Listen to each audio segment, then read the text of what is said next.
आज मैं आपको बताऊंगा कि एलर्जिक रिनेटस की वजह क्या होती है, ये क्यों पाई जाती है और इसका इलाज कैसे मुमकिन है।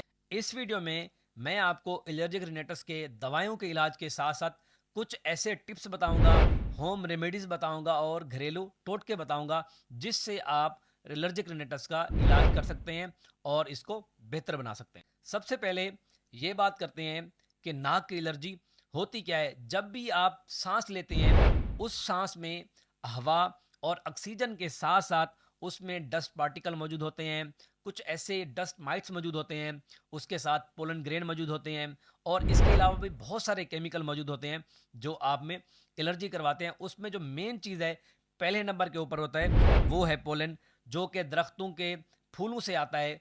ऐसे सीजन के अंदर जो आपकी एलर्जी है, जो नाक की एलर्जी है, वो बहुत ज़्यादा कॉमन हो जाती है, बहुत ज़्यादा बढ़ जाती है। दूसरे नंबर के ऊपर है डस्ट एलर्जी। डस्ट की वजह से भी ऐसे बहुत सारे लोग हैं जिनको एलर्जी होती है। कुछ लोग ऐसे होते हैं जिनको स्मोक से एलर्जी होती है, स्मोकिंग से एलर्जी होती है, वेप